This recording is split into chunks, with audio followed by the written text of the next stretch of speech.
Hello बच्चों, क्या हाल चाल, कैसे हैं आप लोग? अच्छे हैं तो अच्छे रहिए, स्वस्थ रहिए, पढ़ते रहिए।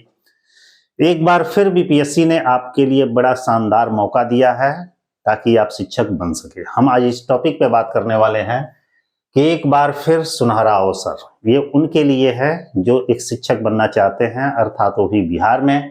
तो बीपीएससी ने उनके लिए बीपीएससी शिक्षक भर्ती जो 3.0 एक नाम दिया गया है, मतलब तीसरा जो चरण है, उसके लिए एग्जाम अभी अभी हाल ही में न्यूज में जैसा कि आया था कि जो उधर जुलाई वगैरह में होने वाली थी, जुलाई अगस्त में, तो वो अब आपका मार्च में होने की संभावना है, वो भी लास्ट तक। ये सभी लोग जानते होंगे। तो उसी के संदर्भ में हम बात करना चाहते हैं, और वो भी किस विषय पे बात करना चाहते हैं? केवल वाणिज्य अर्थात कॉमर्स से रिलेटेड बात करना चाह रहे हैं कि इसकी कैसे तैयारी करेंगे, इसमें कौन कौन से सब्जेक्ट होते हैं, इसके लिए कौन कौन से बुक पढ़ने पड़ेंगे, उसके लिए कैसी इसकी स्ट्रेटजी अपनानी है, क्या क्या करना है, सारी चीजों के बारे में जानकारी देंगे। तो आइए स्टार्ट करते हैं। तो ध्यान दीजिएगा, हम वाणिज्य कॉमर्स में हमारे 3 सब्जेक्ट होते हैं। सबसे पहला दिया गया है अकाउंटेंसी, दूसरा है बिजनेस स्टडी और तीसरा है एंटरप्रेन्योरशिप। ठीक है, इसमें इस चीज की भी जानकारी आपको देंगे। वीडियो स्किप मत करिएगा, लास्ट तक देखिएगा कि कोर्स की तैयारी के साथ साथ हम कोर्स कहां से ले, कैसे ले, क्या क्या पढ़े, कौन कौन सा कंटेंट ले, ये सारी चीजों के बारे में जानकारी देंगे। तो आइए बढ़ते हैं। ध्यान दीजिएगा, कैसे करें तैयारी। अब किस चीज की तैयारी के बारे में बात हो रही है? तो हम केवल कॉमर्स की, ध्यान दीजिएगा, कॉमर्स के टीचर के बारे में तैयारी के विषय में बात करना चाह रहे हैं। जैसे कि सबसे पहला इसमें फर्स्ट पॉइंट जो दिया गया है, बीपीएससी ने आपको एक मौका दिया है। क्या दिया गया है?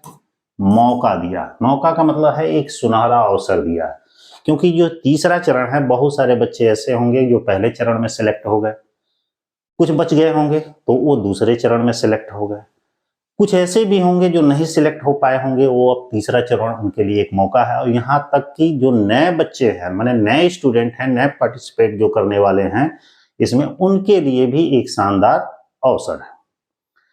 तो पहला ये है कि उनके लिए एक शानदार मौका मिला है, एक चांस मिला है ताकि वो भी शिक्षक बन सके।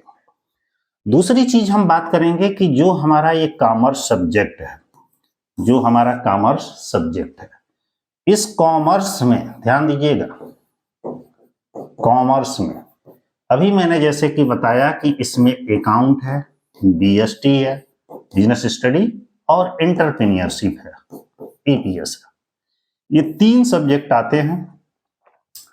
तो जिसमें इंटरेस्ट होती है, रुचि होती है, वो अपना सब्जेक्ट चॉइस करेगा। भाई जो इसको अकाउंट का शिक्षक बनना होगा अकाउंट चॉइस करेगा, जिसको बीएसटी का शिक्षक बनना होगा बीएसटी चॉइस करेगा, जिसको ईपीएस का बनना होगा ईपीएस चॉइस करेगा। इसके लिए जैसे कि एलिजिबिलिटी जानते हैं, आपको बिहार स्टेट पास होना चाहिए, सीटेट भी हो सकता है, ठीक ना। अब जैसा भी नोटिफिकेशन आ रहा है उससे रिलेटेड जानकारी आपको मिलेगी।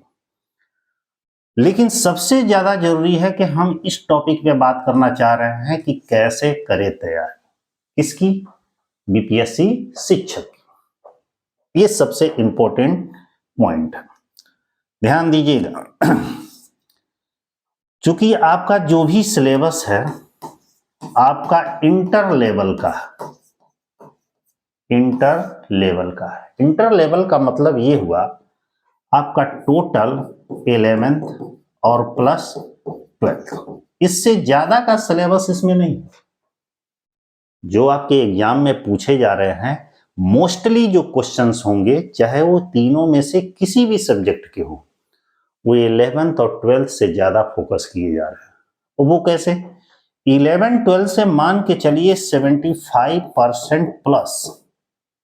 हम 75% इसको नहीं कहेंगे, हम इसको 19% कहेंगे। और बाकी का जो रिमेनिंग बैलेंस जो बच जा रहा है, चाहे वो 25% हो या हमारा 10% हो या 5% हो या जितना भी होगा, वो सब बीकॉम लेवल पर ऊपर का। लेकिन मोस्टली जो क्वेश्चन है वो टोटल 10+2 लेवल के हैं, अर्थात 11th एंड 12th के। अब आपको करना क्या है? 4th नंबर में आप करेंगे जो भी सब्जेक्ट चुने हैं, कुछ मत करिएगा, बस 11th का और 12th का बुक स्टडी कर लीजिएगा। 11th और 12th का बुक स्टडी कर लीजिएगा। ये ध्यान दीजिएगा, चाहे कोई भी पढ़ाए, चाहे मैं पढ़ाऊं, चाहे कहीं और से पढ़ें, जितना आप पढ़ेंगे, जितनी नॉलेज आप ले लेंगे, वही एग्जाम हॉल में काम आएगा। इसलिए जरूरी है कि सबसे ज्यादा आप बुक्स पर फोकस करें, बुक्स कंटिन्यू पढ़ते रहें। कंटिन्यू का तेजी से पढ़ें, तेजी से पढ़ें, 1 बार 2 बार 3 बार। पहली बार तो नॉर्मल पढ़ें, दूसरी बार पढ़े तो उसको पढ़ पढ़ के जो इंपॉर्टेंट आपको लगता है उस पर हाइलाइटर से मार्क करते हैं। लेकिन बुक पढ़ें, बुक पढ़ना न छोड़ें। बुक पढ़ना तब छोड़ें जब एग्जाम आपका 15 दिन रहेगा, ठीक है। बुक पढ़ने से ये होता है कि जैसे जैसे आप मान लीजिए एक बार बुक हमने पढ़ा, कोई भी चीज हम पढ़ते हैं, पूरा 1 पेज पढ़ते हैं तो मुश्किल से उसमें से फर्स्ट टाइम जो पढ़ते हैं 15 से 20% ही हमको मालूम रहता, मेरे दिमाग में बैठ पाता। फिर दूसरी बार पढ़ेंगे थोड़ा सा और इम्प्रूवमेंट होगा, तीसरी बार पढ़ेंगे और इम्प्रूवमेंट होगा। माने जितनी बार पढ़ेंगे उतनी बार हमारे नॉलेज में इम्प्रूवमेंट होगा। उससे बेनिफिट ये मिलता है कि जब हमारे सामने क्वेश्चन आएगा, तुरंत क्वेश्चन देखते ही हमको पता चल जाएगा कि इसका आंसर ई होगा। इसलिए बुक पर सबसे ज्यादा फोकस करें, ठीक है। और हाईलाइट करें। हाईलाइट करने का बेनिफिट ये रहता है कि जब एग्जाम 10 दिन 15 दिन रहता है तो पूरी बुक को स्टडी न करके हम केवल हाईलाइट मार्क को ही स्टडी करते हैं। ये भी चीज ध्यान दीजिएगा कि समय कितना हम निकालें। तो समय के लिए भाई आपके पास एकदम टाइम कम है, अब नहीं पढ़ेंगे तो कुछ नहीं होगा। कम से कम 10 से लेकर 12 आवर्स आपको समय निकालना पड़ेगा, ठीक है।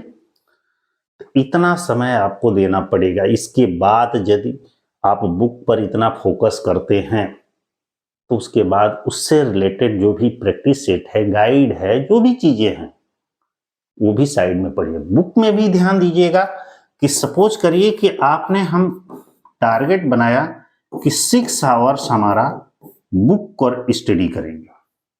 अदर से कोई गाइड लिए हैं तो 2 आवर्स उस पर निकाल लिए, कोई प्रैक्टिस सेट लिए हैं तो 2 आवर्स ऐसे निकाल लेंगे। एडिशनल कोई जीके वगैरह वाला चीज पढ़ना है तो 2 आवर्स इसके लिए भी निकालें, क्योंकि इसमें रहेगा। तो इस तरह टाइम आप अपने हिसाब से मैनेज कर सकते हैं। लेकिन इतने कम टाइम में एग्जाम होने का मतलब यह है कि आपको अपना टाइम बढ़ाना पड़ेगा पढ़ने का, ठीक है। आगे बढ़ते हैं। अब हम बारी करते हैं कि भाई कैसे पढ़े, कहां से पढ़े। तो ध्यान से देखिए। एक तो आपका होता है कि सेल्फ स्टडी, ठीक है। दूसरा एक होता है ऑफलाइन। ऑफलाइन मान लीजिए कोई क्लासेस है। और एक तीसरा होता है कि ऑनलाइन। सबसे इन तीनों में मेरा जहां तक मानना है, जो 3 ये रास्ते हैं पढ़ने के, आपके सबसे बेस्ट जो रास्ता होता है वो आपका सेल्फ ही स्टडी होता है। चाहे मैं पढ़ाऊं, चाहे कोई और भी पढ़ाए, चाहे ऑनलाइन पढ़ें चाहे ऑफलाइन पढ़ें, जब तक पढ़ने वाला नहीं पढ़ेगा तब तक कुछ नहीं होने वाला। इसलिए सेल्फ स्टडी ज्यादा मैटर करता है। अब रह गई बात इन दोनों को कहां बेनिफिट मिलता है कि यदि कोई कोचिंग आपने ऑफलाइन ली है या ऑनलाइन ली है, ये आपके जो नॉलेज है, ज्ञान है, कॉन्सेप्ट है, उसको इंप्रूवमेंट करने का काम करता है। मान लीजिए कि आप जितना पढ़ने में 50% आपको याद हुआ, तो उसमें यदि समझिए कि थोड़ा सा कोई हेल्प कर देगा, चाहे ऑफलाइन के माध्यम से चाहे ऑनलाइन के माध्यम से, तो समझिए कि वो आपका क्या होगा, 10% 20% और इंप्रूवमेंट हो जाएगा। बस यही होता है। क्योंकि इसके संदर्भ में हमने पीछे जैसे बिहार स्टेट से लेकर 1 2 3 कंटिन्यू मैंने बहुत सारे बच्चों को पढ़ाया और बहुत सफल है, बहुत कॉलेजों में अपना टीचर ऑलरेडी बन चुके हैं। और बीपीएससी फर्स्ट, बीपीएससी सेकंड और जो ये 2 हुआ है एग्जाम, इसमें भी काफ़ी बच्चों का सिलेक्शन हुआ है और ये तीसरा भी हम भी एक कोर्स लेके आए हैं और इसलिए लाए हैं कि भाई कि आप लोग को कुछ हेल्प मिल सके। दूसरी चीज़ ये ध्यान दीजिएगा कि हमारा जो कोर्स है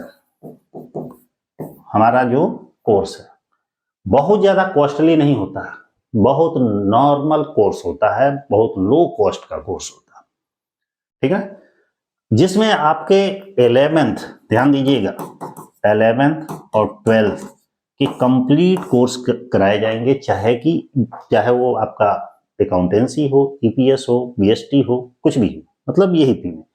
लेकिन मैं जो पढ़ाऊंगा तो ये ध्यान दीजिएगा केवल आपका कॉमर्स का ही पार्ट रहेगा, जो अलग से हिंदी चाहे जीएस वगैरह पूछता है वो मैं नहीं पढ़ाऊंगा, केवल ओनली फॉर कॉमर्स से रिलेटेड अकाउंट, बीएसटी और ईपीएस, ठीक है।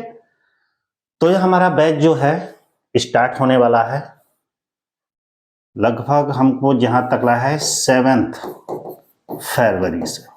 7 फरवरी से हमारा बैच स्टार्ट होगा। जो हमारा चैनल है PR कॉमर्स, वही हमारा एप्लीकेशन भी है, प्ले स्टोर पे आसानी से मिल जाएगा। तो 7 फरवरी से हमारा बैच स्टार्ट होगा, लेकिन ये भी ध्यान दीजिएगा बहुत ही लो कॉस्ट पे होगा ताकि किसी को भी कोई प्रॉब्लम ना हो, ठीक ना। हमारे कोर्सेस में ये भी ध्यान दीजिएगा लेक्चर्स आपके रहेंगे, और इस बार नोट्स की भी व्यवस्था किए हैं और आपके मॉक टेस्ट हो रहे हैं, ये सारी व्यवस्थाएं आपकी रहेंगी, ठीक है। जिन बच्चों को पढ़ना होगा हमसे जुड़ जाइएगा, ठीक ना। बहुत जल्द ही कोर्स आप लोग के लिए ला रहे हैं, बहुत सारे बच्चों की डिमांड भी है क्योंकि जिनको बीपीएससी 3.0 देना है। तो ठीक है, तो इसी के साथ किसी नेक्स्ट लेक्चर में मिलते हैं, लेकिन ये ध्यान दीजिएगा पढ़ना आप खुद छोड़िएगा, क्योंकि आपके लिए बहुत ही गोल्डन और सुनहरा चांस है। यदि मिस किए तो फिर आगे कब वैकेंसी आएगी, कितनी वैकेंसी आएगी, क्योंकि जितनी वैकेंसी फर्स्ट वैकेंसी में आई थी उतनी दूसरे में नहीं आई, और जितना दूसरे में आई थी ये भी पक्का है कि तीसरे में नहीं आने वाली, कम आएगी। तो आगे जैसे जैसे समय बचेगा मैंने आएगा तो उसमें वैकेंसियों की संख्या कम होती जाएगी और कैंडिडेट ज़्यादा होते जाएंगे, इसलिए ये मौका मिस ना हो। All the best.